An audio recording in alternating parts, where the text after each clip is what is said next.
can't promise you that you're going to love this, but I hope you're going to love this.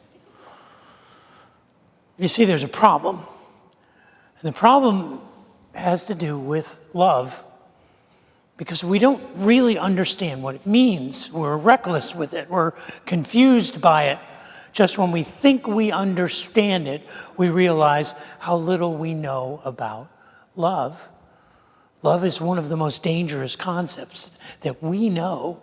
It is a concept that represents more than we can define. We associate love with a lot of things. We associate love with experiences. We associate love with a great meal. We love a good time with our friends. We love holidays. We love vacations. We love places where we can stand and see mountain vistas or beautiful sunset beaches. We love people. We love things. We love sports cars and sports bars and sports bras and all kinds of sports. We love it when the home team wins, yes? But that doesn't mean we really understand what love is. Love confounds us. Love confuses us. Because love refuses to sit with a single definition. That's why love has inspired art down through the centuries, through the millennia. Storytellers and poets and songwriters have endeavored to capture the essence of love. It was William Shakespeare who said, I love thee, with a love that shall not die, till the sun grows old and the stars grow cold. Ooh. It was John Keats who said this, I've been astonished that men could die martyrs for their religion. I have shuddered at it. I shudder no more. I could be martyred for my religion. Love is my religion, and I could die for that. I could die for you. It was Elizabeth Barrett Browning who said, love doesn't make the world go round. Love is what makes the ride worthwhile. Just think of all the love songs that you have ever heard in your life and the variety of ways that love comes and goes in these expressions of infinite numbers of songwriters. It was Stevie Wonder who famously said, I just called to say I love you. But it was Foreigner who said, I want to know what love is. It was Tina Turner who said, what's love got to do with it? And Elvis Presley said, I can't help falling in love. Celine Dion said, I hate you, then I love you. Olivia Newton-John said, I honestly love you. Enrique Iglesias says, I have always loved you. Whitney Houston says, I will always love you. And Ray Charles said, I can't stop loving you. And the Righteous Brothers said, I've lost that loving feeling. And then there's the Bible. If you read the Bible from a certain point of view, the Bible is really God's love letter to us. It is as if God is saying to us through the 66 books of the Bible, in every way conceivable, this is my great love for you. 686 times in the New International Version, at least, the word love appears. It appears more times, over half the times, 425 times in the Old Testament. It appears 121 times just in the teachings of Jesus and the gospel records. It appears 39 times in the book of John alone. It's interesting to read the Bible and realize that this is God's love letter. And the person who uses and talks about love more than any other author in the entire Bible is the Apostle Paul. The converted rabbi Saul of Tarsus talks about love 122 times. There's an entire chapter, 1 Corinthians chapter 13, that is devoted to love. And he talks about love 7 times just in that one chapter. But what is love? How do we define it? In Galatians chapter 5, there is a verse from the Apostle Paul where he tells us what the source of love is, and he tells us what love looks like. In Galatians chapter 5, verse 22, the Apostle Paul says, the fruit of the Spirit is love.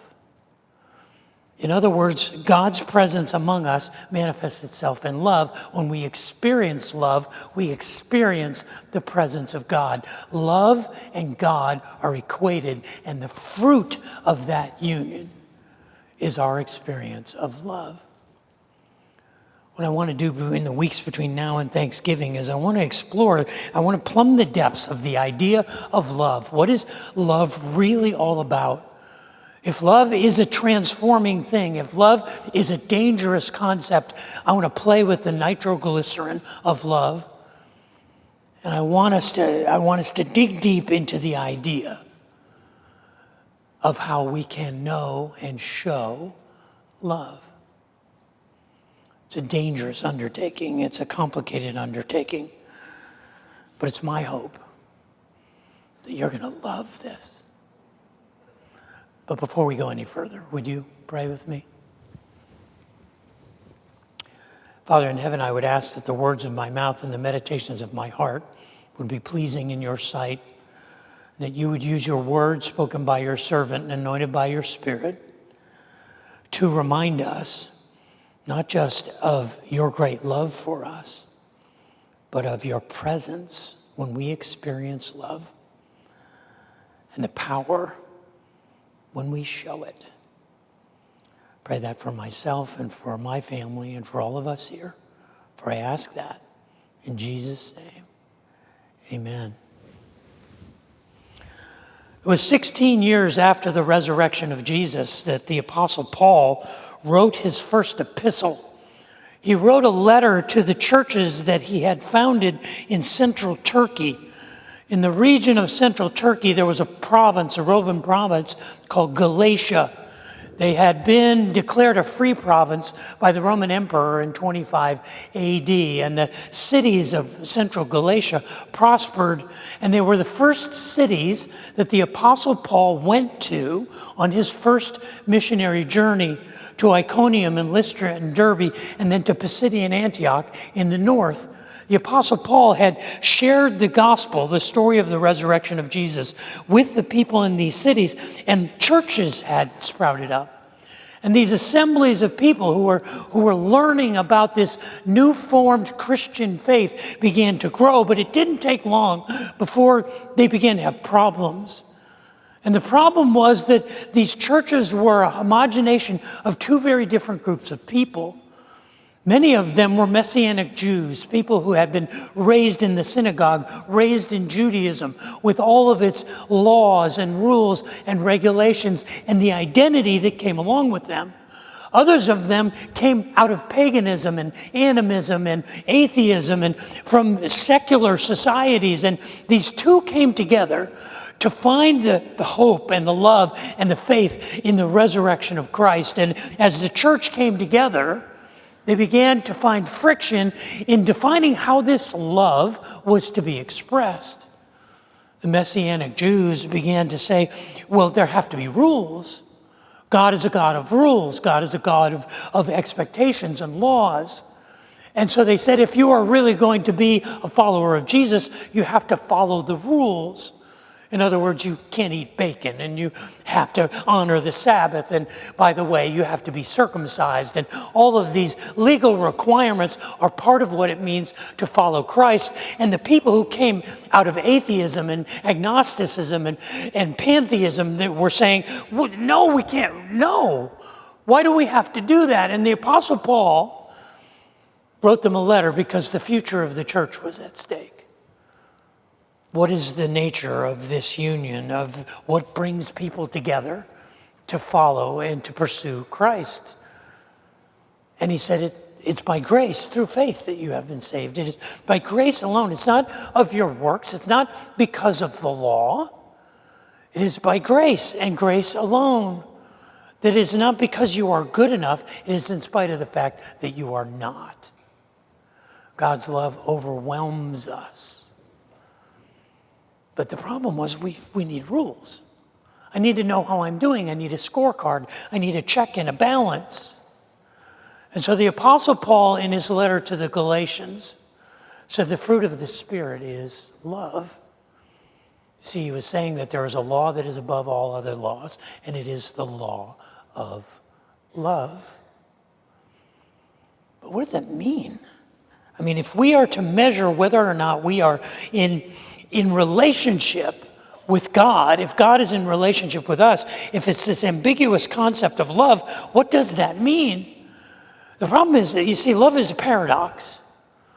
Love is both and, not either or.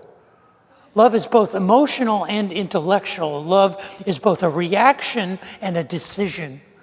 Love is not either and. Love is both or. Love is both and, not either or. Love is complicated because love is something that refuses to be put into a box, refuses to be limited to a checklist. He was born in 1919 in central Uganda.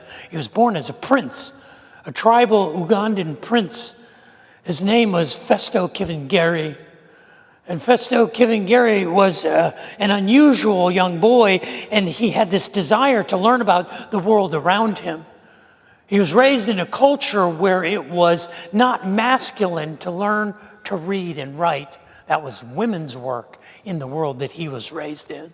But Festo Kivengere wanted to learn to read and write. So he learned to read and write in his tribal Swahili dialect. And as he grew in his understanding of the world around him, he realized there were other languages that he could learn. In fact, the dominant language in Uganda at that time was English. And so he wanted to learn English. And so he went to a local missionary and he said, "Can you teach me English?"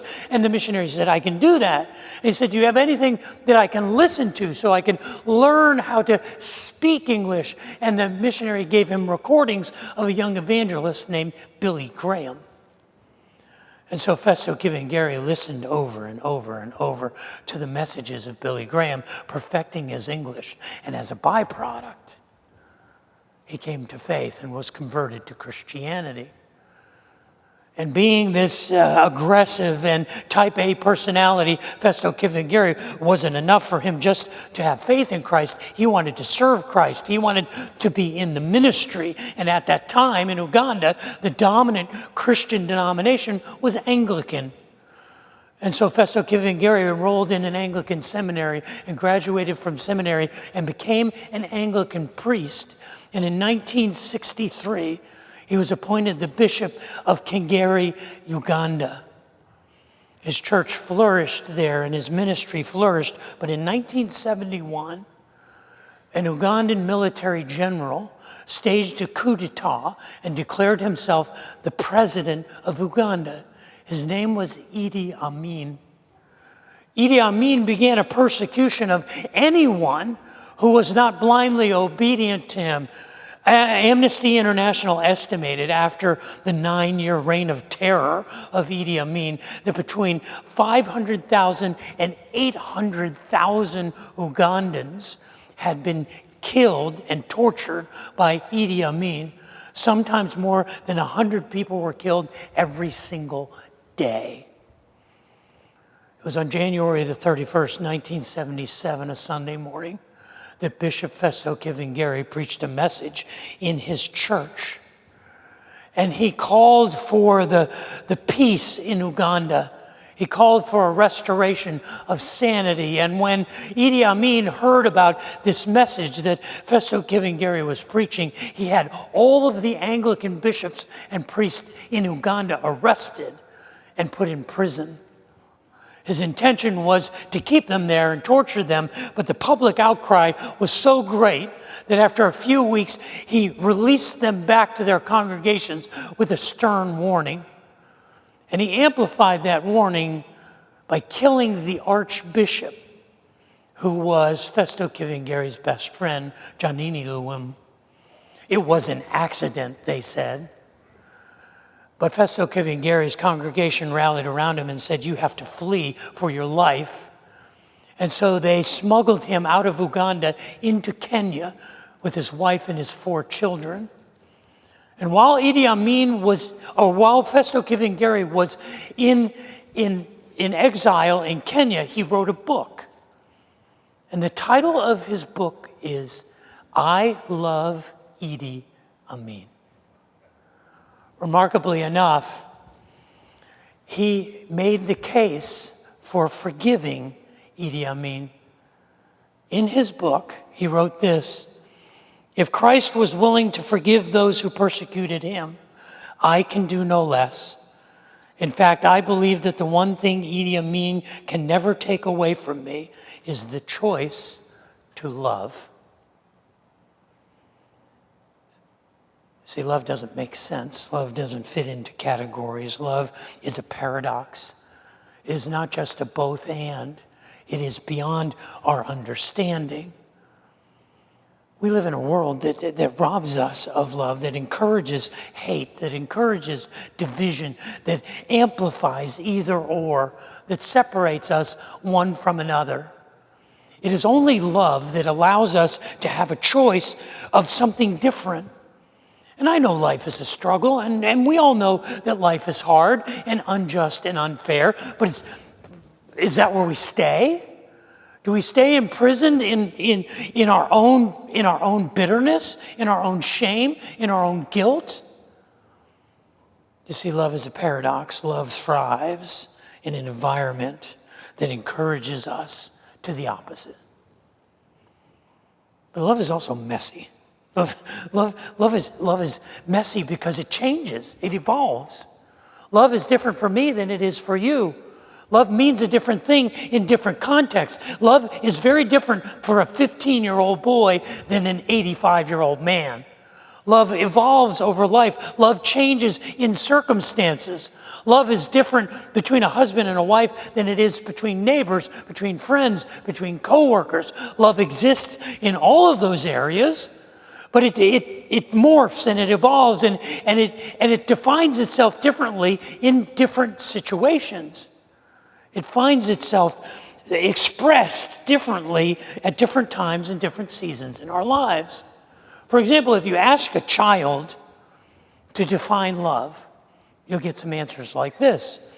Robin, age 5, says, if you love someone, you should be a good kisser. It might make your wife forget that you never take out the trash.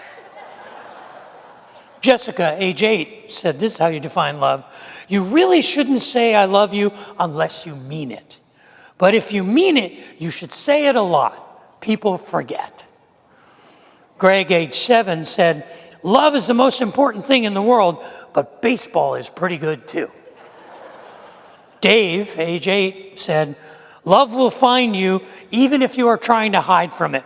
I've been trying to hide from it since I was 5, but the girls keep finding me. John, age 9, said, love is like an avalanche where you have to run for your life. That's a 9-year-old. And Carolyn, age 8, with the wisdom of a child, said, my mother says to look for a man who is kind. That's what I'll do. I'll find somebody who's kind of handsome and kind of rich.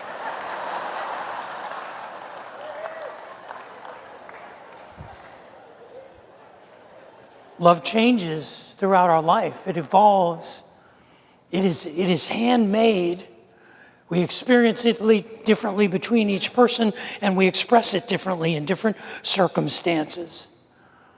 Love is a paradox, and love is a mess, and love is a mystery. Ultimately, I don't think we understand what love really is.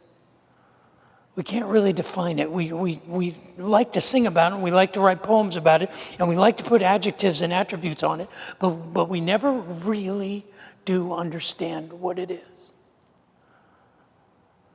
But we know it when we see it. There's a story about a young medical resident. He was intending to become a surgeon. He wanted to be an orthopedic surgeon, and he had the temperament for it. You know, surgeons' temperaments, they're not really great on bedside manner, but really good at performing the kind of mechanical decisions that help people heal. And he's suited for that in his temperament.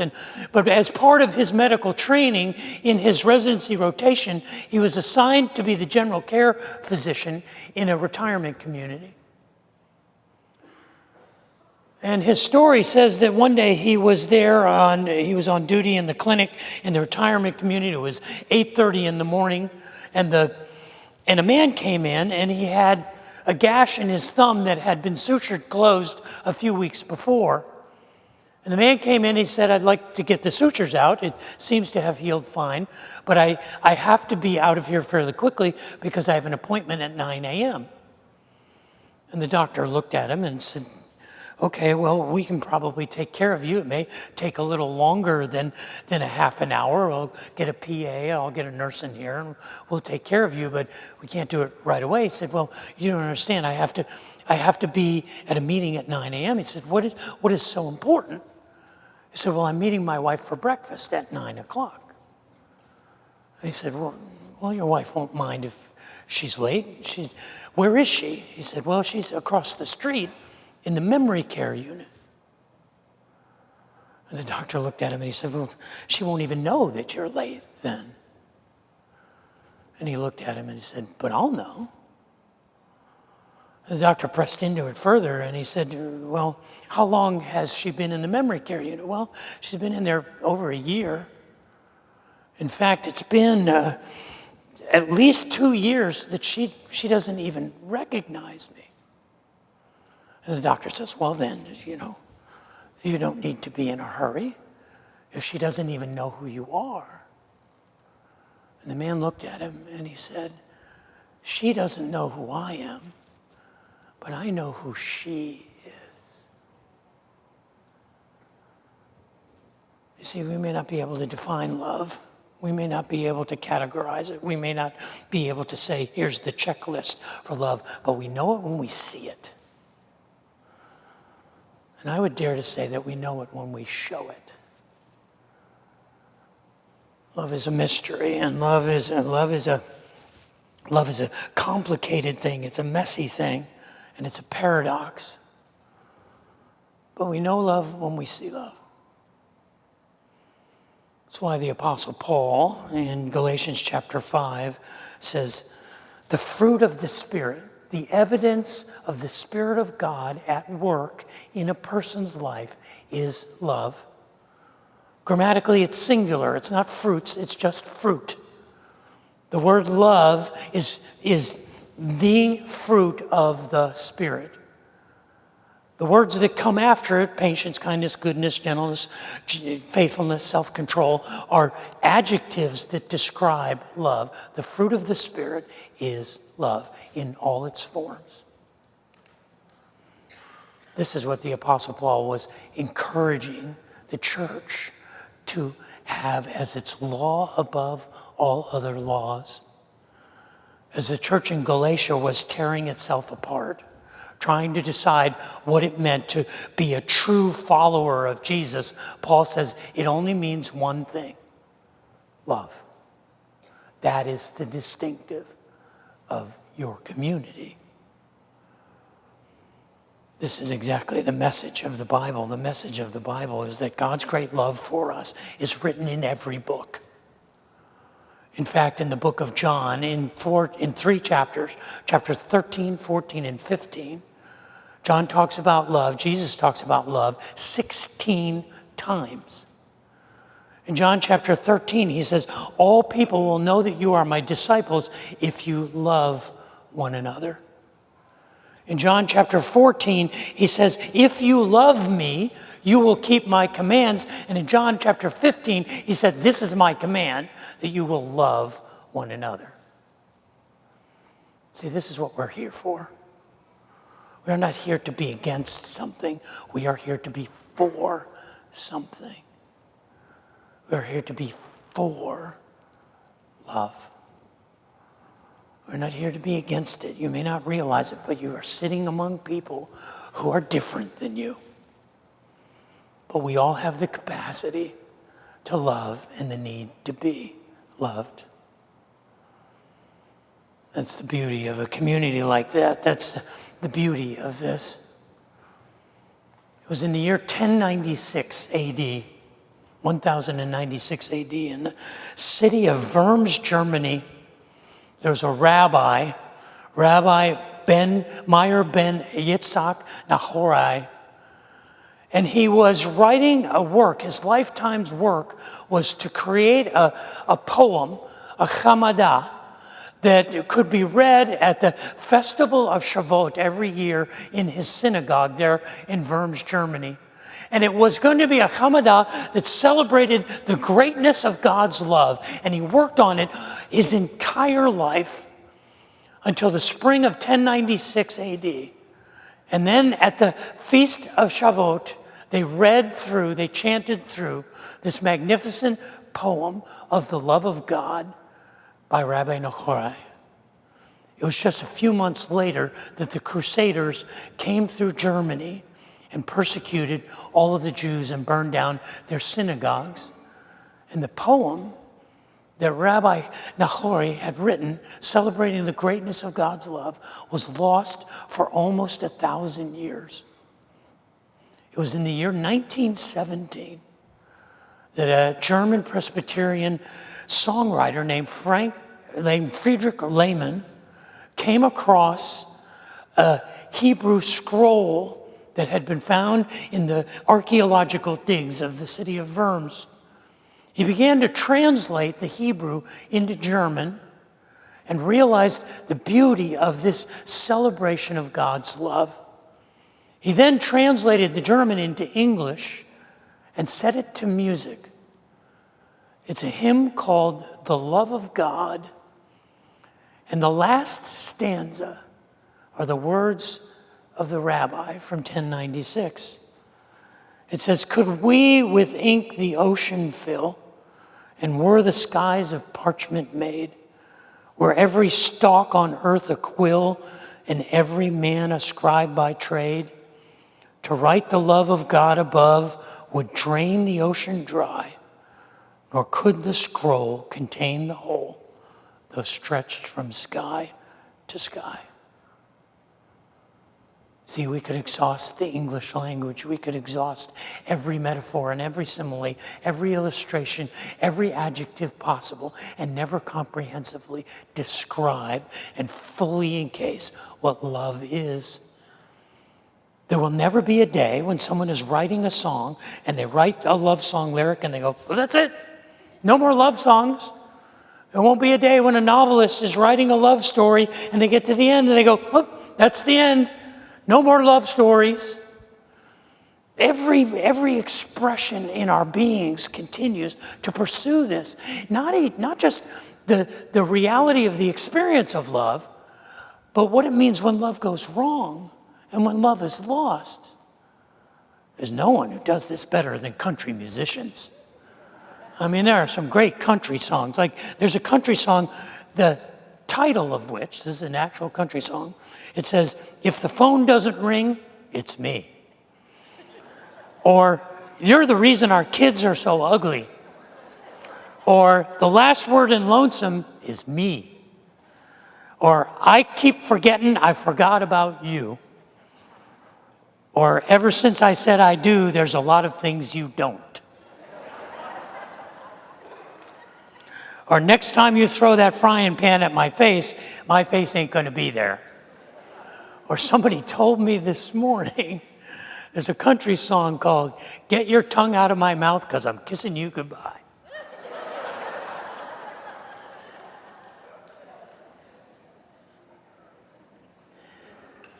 See, what love is for us is a pursuit. It's a journey. It's a quest. Love is for us a calling. It is an attribute. It is what we are for. And while we may not be able to define it, and we may not know how to categorize it, we know it when we see it. And I would suggest we know it when we show it. I can't promise you that you're going to love this, but it is my hope that you're going to love this.